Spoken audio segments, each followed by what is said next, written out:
So welcome students, welcome once again to the web classes. पिछले lecture में हमने समझा कि किस तरीके से अर्थ जो है वो दिन ब दिन डिटेरियोरेट होता जा रहा है। आज हम जो है कुछ और प्रॉब्लम्स जो है समझने की कोशिश करते हैं कि ऐसी कौन कौन सी तकलीफ़ें हैं, ऐसी कौन कौन सी प्रॉब्लम्स हैं, ऐसे कौन कौन सी कहा जा सके बेवकूफ़ी भरी बातें हैं जो हम इंसानों में भरी हुई है, जिसकी वजह से ये अर्थ जो है उसका भुगतान करती जा रही है। So according to article 48A of the constitution of India, the state should try to protect and improve the environment and must protect the forest and wildlife of the country। कि हमारा जो कॉन्स्टिट्यूशन है, हमारा जो संविधान है भारत का, उसके अनुच्छेद 48A के अंदर, 48A के अंदर ये बात समझाई गई है कि एक राज्य के अंदर जितने फॉरेस्ट आते हैं और जो एनवायरनमेंट है उस एनवायरनमेंट को क्या करना चाहिए, प्रोटेक्ट करना चाहिए। साथ ही साथ में उस फॉरेस्ट और वाइल्ड लाइफ जो है उनको भी क्या करना चाहिए, प्रोटेक्ट करना चाहिए।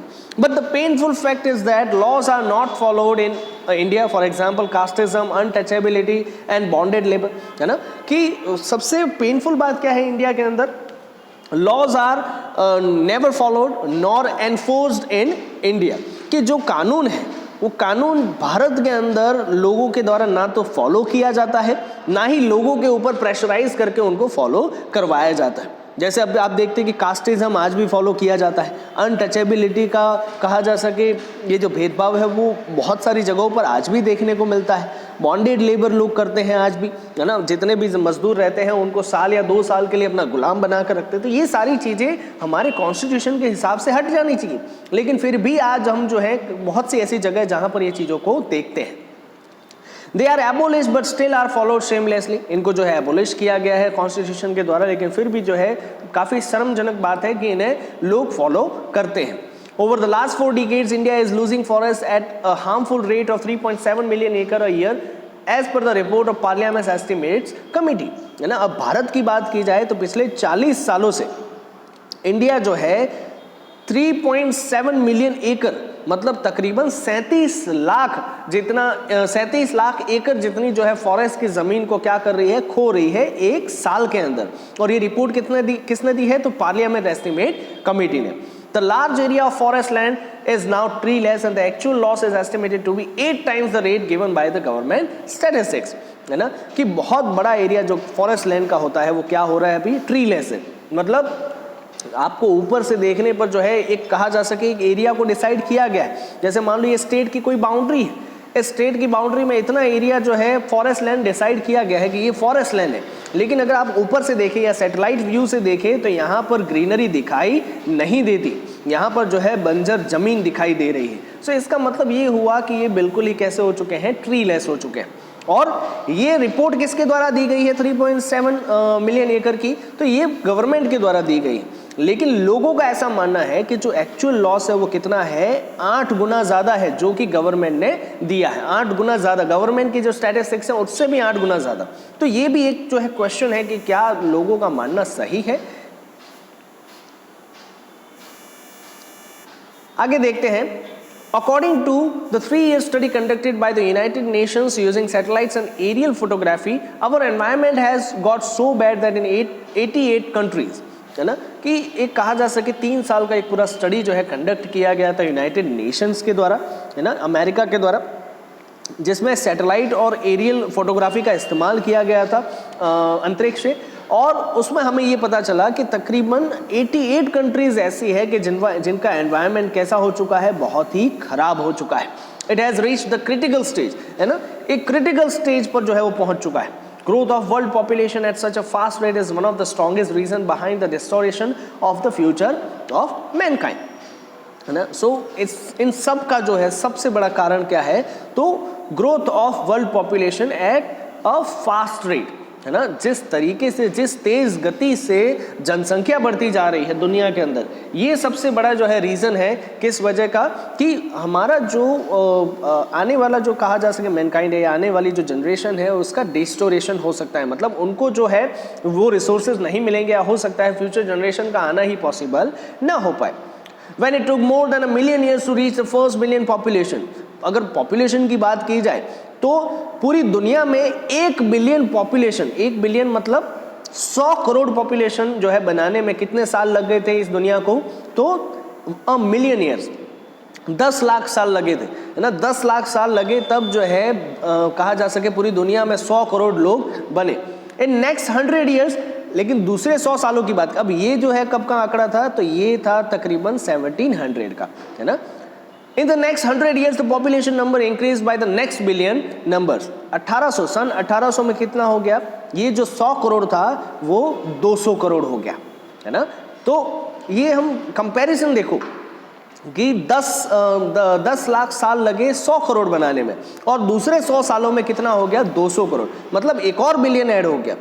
इन 20th century the population reach 3.7 billion. और अगर 20वीं सदी की बात की जाए तो 20वीं सदी में कितना पहुंच गया था, ये 3.7 बिलियन, मतलब 370 करोड़। सॉरी, ये है 1800 का आंकड़ा और ये है 1900 का, आई एम सॉरी, ठीक है।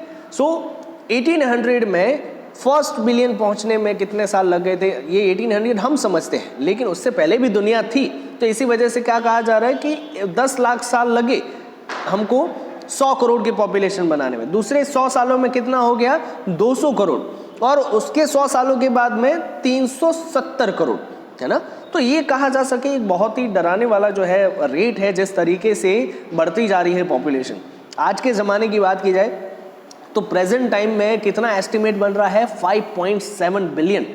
Presently the case is of the population increasing by 1 million every 4 days. और ऐसा माना जा रहा है कि पूरी दुनिया में हर 4 दिनों में कितनी पॉपुलेशन बढ़ जाती है, हर 4 दिनों में 10 लाख लोग जो है इस दुनिया में ऐड हो जाते हैं, है ना।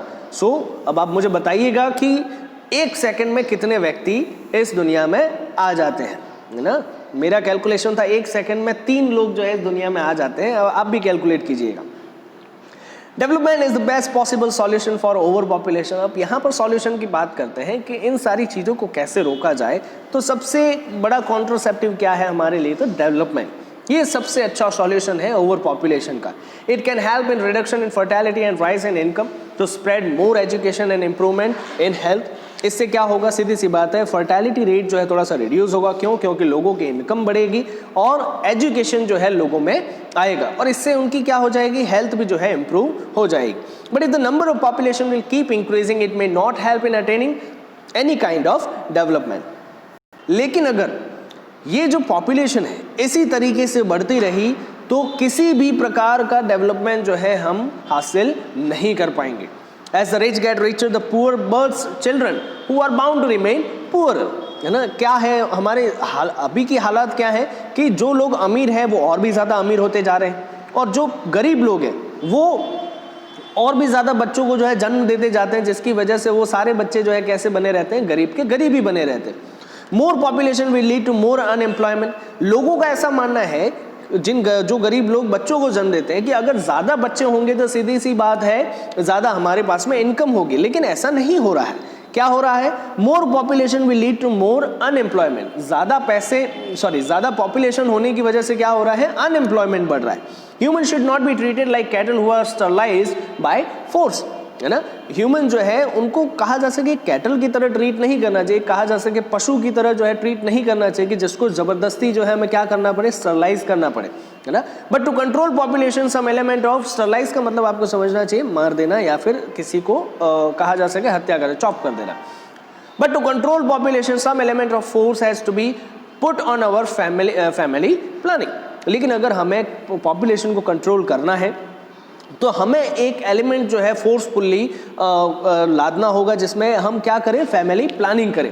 Now humans have to choose between population control and keeping up with poverty. अब एक ऐसा जो है कंडीशन लोगों के सामने आ गया है कि या तो जो है वो पॉपुलेशन कंट्रोल कर ले या फिर गरीब के गरीब ही रहे, है ना। अब सीधी सी बात है, पॉपुलेशन बढ़ने से क्या होता है, अनएम्प्लॉयमेंट बढ़ रही है ना। ऐसा नहीं है कि पॉपुलेशन बढ़ने से इनकम जो है ज़्यादा हो रही है लोगों के पास में, नहीं, अनएम्प्लॉयमेंट बढ़ रही है। सो अगर लोगों को सच में जो है गरीबी में से बाहर आना है, पॉवर्टी में से बाहर आना है, तो उन्हें क्या करने की ज़रूरत है, पॉपुलेशन को कंट्रोल करने की ज़रूरत है ना।